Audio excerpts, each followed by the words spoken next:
अस्सलामुअलैकुम everyone, this is Mohammad Jawad and you are watching New Vision academy.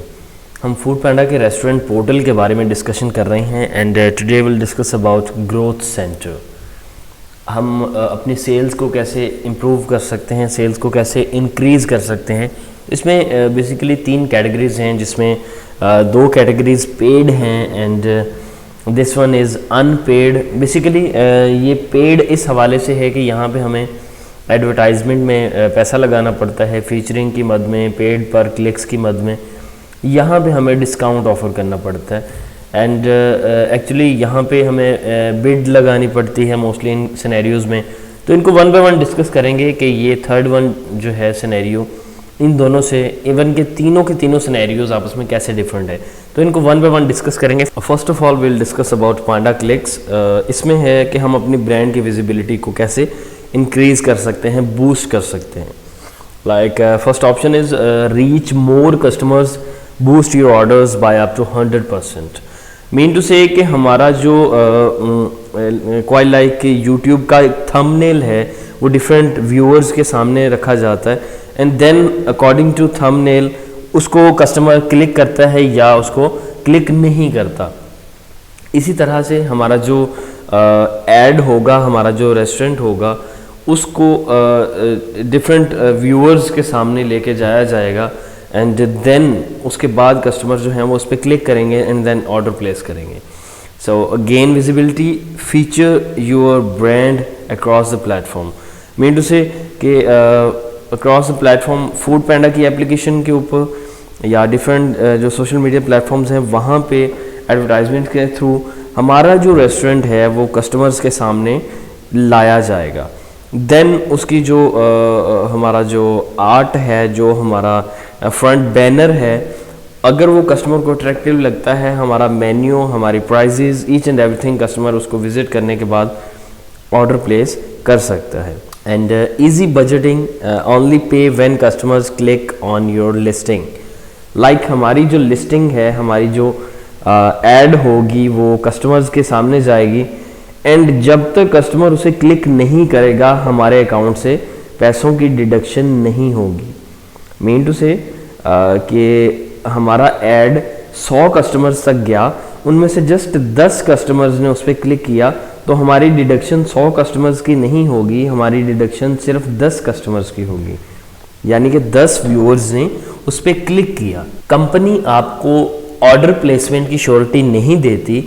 Company आपको जो charge करेगी वो अकॉर्डिंग टू क्लिक्स चार्ज किया जाएगा। मीन टू से कि आपकी जो लिस्टिंग है वो 100 कस्टमर्स तक, 100 व्यूअर्स तक दिखाई गई, उनमें से 10 व्यूअर्स ने आपकी लिस्टिंग पे क्लिक किया तो आपसे कंपनी डिडक्ट कर लेगी, कंपनी आपसे पैसे चार्ज कर लेगी। अब क्लिक करने के बाद कस्टमर ऑर्डर प्लेस करता है या नहीं करता, it's up to you. Like आपने 1.5 लीटर की कोल्ड ड्रिंक जो है वो 500 रुपये की मेंशन की हुई है, तो कस्टमर समझता है कि मार्केट से ये अगर 120 की मिल रही है या 100 की मिल रही है तो might possible due to Foodpanda commission customer उसे 149 में मैक्सिमम दे देगा। लेट्स सपोज कस्टमर ने वेंडर ने 179 की लगाई हुई है, देन रीजनेबल बात समझ आती। बट अगर आप मार्केट से मिलने वाली चीज़ जो कि 100-150 में, 125 में मिल जाती है, आप उसको 500 में लिस्ट करेंगे तो कस्टमर कभी भी ऑर्डर प्लेस नहीं करेगा। इट मीन्स कि अगर आपकी लिस्टिंग मुख्तलिफ व्यूअर्स तक ले जाई जा रही है, मुख्तलिफ व्यूअर्स को दिखाई जा रही है, उस पर कुछ क्लिक्स आ रहे हैं लेकिन क्लिक्स के बावजूद भी कस्टमर ऑर्डर प्लेस नहीं कर रहा, इट मीन्स कि आपकी प्राइसिंग में कोई इशू हो सकता है, आपकी पिक्चर इमेजेस में कोई पिक्चर जो आपकी डिशेस हैं उनकी पिक्चर्स में इशू हो सकता है। मेन जो उनकी डिस्प्ले पिक्चर्स हैं उनके अलावा उनकी डिस्क्रिप्शन में कोई कमी हो सकती है कि कस्टमर को या तो उसकी पिक्चर समझ नहीं आ रही कि इसमें चीज़ है क्या। आपने प्रोडक्ट का नाम लिखा हुआ है, लाइक कोई बर्गर है, उसमें आपने उसके इंग्रेडिएंट्स को मेंशन नहीं किया कि ये बर्गर किन किन चीज़ों से मिल के बना है, तो कस्टमर क्लियर नहीं है। दैट्स द रीज़न बिहाइंड कि कस्टमर ऑर्डर प्लेस नहीं कर रहा। सो इसके अलावा अगर आपने पिक्चर बड़ी अट्रैक्टिव लगाई हुई है, उसकी डिस्क्रिप्शन प्रॉपर नहीं है, देन भी कस्टमर ऑर्डर प्लेस नहीं करेगा। लेट्स सपोज पिक्चर भी जो है वो क्लियर है, पिक्चर भी ओके है एंड डिस्क्रिप्शन भी ओके है, each and everything is fine, but जो प्राइस है वो आपने बहुत ज़्यादा मेंशन कर रखी है, तो इस सूरत में भी कस्टमर जो है वो ऑर्डर प्लेस नहीं करेगा। तो आपको हर चीज़ को देखभाल के एडजस्ट करना है, आपने प्राइस भी अपने हिसाब से रखनी है, प्रॉफिट मार्जिन को माइनर करें, प्रॉफिट मार्जिन को बड़ा मिनिमल सा रख के चलें। अगर आप प्रॉफिट मार्जिन थोड़ा सा कंप्रोमाइज़ करेंगे, अगर आप कम प्रॉफिट मार्जिन पे खेलेंगे, देन इंशाल्लाह वल अज़ीज़ आपकी जो सेल्स हैं वो बूस्ट होंगी। अगर आप कहेंगे कि हमने सारे का सारा मार्जिन एक ही कस्टमर में से निकालना है, देन वो भूल के ही कोई कस्टमर आ जाएगा और वो भी एक दफ़ा आएगा, दोबारा नहीं आएगा। तो बेहतर यही है कि आप प्रॉफिट मार्जिन जो है वो कंप्रोमाइज्ड रखें, प्रॉफिट मार्जिन जो है वो कम से कम रखें, ताकि आपकी सेल्स जो है वो बूस्ट हो सकें। So let's back to the topic. Panda clicks में हम इसको कंटिन्यू टू बुकिंग पे जाएंगे, देखेंगे फर्दर इस पे वर्किंग कैसे होगी।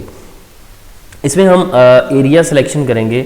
अब इसमें एक चीज़ और है, ऐड जो हम रन करना चाह रहे हैं, हम जो अपनी एडवर्टाइजमेंट के लिए पैसा लगाना चाह रहे हैं, मिसाल के तौर पे हमें कंपनी की तरफ से 4 to 5 किलोमीटर्स का जो रेडियस है, जो एरिया है वो मिला है कि हमारे रेस्टोरेंट की जो विजिबिलिटी है वो 4 किलोमीटर्स के अंदर होगी। हमारे ऑर्डर्स जो हैं वो 4 किलोमीटर या 5 किलोमीटर्स के रेडियस में जा सकते हैं। लेकिन हम एरिया वो चूज़ कर लें जो हमारी जो है वो रेस्टोरेंट की उसे आप कह सकते हैं कि डिलीवरी एरिया जो है उससे बाहर हो, तो उसका क्या फ़ायदा है। लेट्स सपोज हमारी जो विजिबिलिटी है वो 5 किलोमीटर की है और हम जो एरिया सेलेक्ट कर रहे हैं दैट इज़ 10 किलोमीटर्स अवे।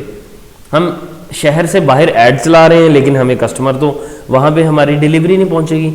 वहाँ से कस्टमर हमारी ऐड देख तो लेगा, वहाँ पे कस्टमर तक हमारी लिस्टिंग तो पहुँचेगी, लेकिन उस कस्टमर का हमें फ़ायदा नहीं है, बिकॉज़ वो जब फूड पैंडा की ऐप ओपन करेगा तो हमारे रेस्टोरेंट को वो एक्सेस नहीं कर पाएगा, बिकॉज़ वो out of delivery area, out of range होगा। So that's the basic reason. So आपने यहाँ से अपने हिसाब से एरिया चूज़ करना है कि आप किस एरिया में ऐड चलाना चाह रहे हैं, कौन सा एरिया आप चूज़ करना चाह रहे हैं। आप एरियाज़ को जो है वो एडिट भी कर सकते हैं, आपने कौन कौन सा एरिया सेलेक्ट करना है, कौन कौन सा अनसेलेक्ट करना है, तो इस तरह से आप इनको चेंज कर सकते हैं according to your desire. Okay, let's suppose मैं इन सभी एरियाज़ में, आप यहाँ पे परसेंटेज देख सकते हैं जी कि आपने कितने परसेंट जो एरिया है उसको कवर किया है। यहाँ पे मैं 5% ऑडियंस को कवर कर रहा हूँ, यहाँ पे 7%। अगर मैं ये सारे एरियाज़ को कवर कर रहा हूँ, सो दैट्स 63% नियर अबाउट। सो यहाँ से हम इसको सेव करेंगे। जैसा कि आप यहाँ पे देख सकते हैं, select your areas, we recommend choosing all areas so that we can promote your brand within your delivery area. So ये वो एरियाज़ हैं जहाँ पे ये हमारा रेस्टोरेंट का स्पॉट है, ये पॉइंट है जहाँ पे रेस्टोरेंट अवेलेबल है, एंड ये इसकी सराउंडिंग के एरियाज़ हैं जहाँ जहाँ तक इसकी डिलीवरी जा सकती है। सो ये वही एरियाज़ चूज़ होंगे जहाँ पे हम डिलीवर कर पाएंगे। इसके अगर अलावा हम कोई एरिया देखें, कोई गांव करीबी, तो उस जगह पे हमारी ऐड जो है वो नहीं चलेगी, हमारी लिस्टिंग वहाँ पे शो ही नहीं होगी। जैसा कि मैंने पहले बताया कि आपकी लिस्टिंग शो हो जाएगी, बट इनकी जो मतलब इनके एल्गोरिदम के अकॉर्डिंग वो एरिया चूज़ ही नहीं होगा जो कि आपके डिलीवरी एरिया से बाहर है। That's well and good. So हम यहाँ से अगर कुछ स्पेसिफिक हम कहते हैं कि लेट्स सपोज ये समनाबाद में है, हम मदीना टाउन स्किप करते हैं, हम निसार कॉलोनी, डी ग्राउंड, बाकी एरियाज़ को स्किप करते हैं, हम सिर्फ और सिर्फ समनाबाद में विजिबिलिटी जो है वो इंक्रीज़ करना चाह रहे हैं, तो सिर्फ और सिर्फ समनाबाद को भी चूज़ कर सकते हैं।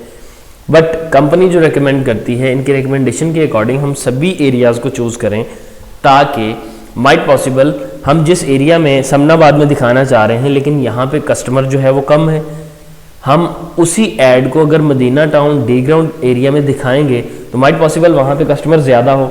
सो सभी एरिया को चूज़ करने का ये बेनिफिट है। सो हम एरियाज़ को एडिट भी कर सकते हैं, जिस तरह से अभी हमने देखा ऑल एरियाज़ को हमने चूज़ कर लिया। उसके बाद हम प्रोसीड पे क्लिक करेंगे। प्रोसीड पे क्लिक करने के बाद हमारा बजट सेक्शन आ जाएगा, जिस पे हमने मेंशन करना है कि हम कितना पैसा लगाना चाह रहे हैं। अब यहाँ पे आपको सबसे पहले बताया जा रहा है, set a budget that you would like to spend per month on the campaign. आप इस कैंपेन के लिए माहाना कितने पैसे लगाना चाह रहे हैं। This would auto renew every month until you cancel your campaign.